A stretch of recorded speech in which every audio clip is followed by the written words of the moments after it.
As a kid, we are brought up under the belief that life is exceptional, that life is a cakewalk with a winner on nearly every circle. Our parents bring us up under the belief that life is like a Ferris wheel, and that its beautiful bright lights will always bring us back down to where we began. But what happens when we get stuck at the top?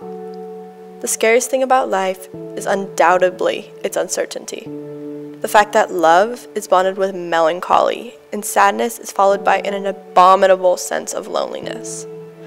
Steve Atchison once wrote that everybody you ever met in your life was brought to you for a reason. One of our biggest problems as human beings is that once we create our comfort zones, we believe that stepping out could cause the biggest tragedy of all. But what if stepping out allows us to fully understand the people that life throws at us? What if maybe, just maybe, we can find ourselves by stepping out and making that decision? Whether the scenarios life throws at us cause our downfall or lift us to the apex of our mountain, we are given the decision to decide how we are going to let them affect us.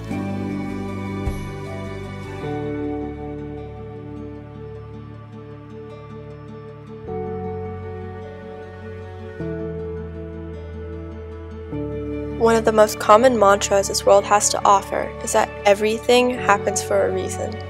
These reasons can quite possibly turn us into who we are and shape the futures of who we are going to become. From the second we take our first breath, it seems as if our whole life is planned out before us.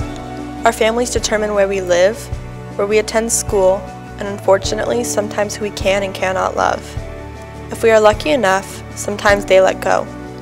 Sometimes we are allowed to create our own destiny through our decisions. Decisions seem to affect everything in our lives and shape who we become.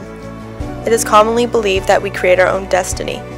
We decide the majority of our friendships, allowing us to openly express the kind of person we feel we are.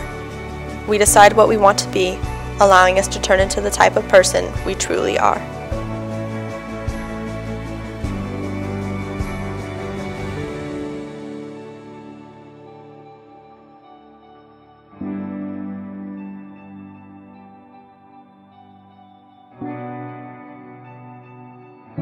So I guess my question is, do we accept the views of predestination and the fact that our destiny is found in the stars and created for us? Or do we believe Shakespeare when he quoted that it is not in the stars to hold our destiny, but in ourselves, and his belief that we should go and create something beautiful and exquisite out of ourselves? I don't think I can emotionally grasp the fact that we have to accept just one side. Instead, I would rather embrace the words of Ralph Waldo Emerson when he states that the only person you are destined to become is the person you decide to be. Our lives are subjective, allowing us to choose what we view as pleasing or substandard. We can choose to let our world be a black hole, ripping every good thing away from us, or we can allow it to be the most beautiful of flowers, bringing light into our lives in the form of family, friendship, and love. Time will not stop for us. A world is out there, big and magnificent, waiting for us to dig our heels into the dirt and bask in the rays of its sun. It is up to us to decide what we do with our time here.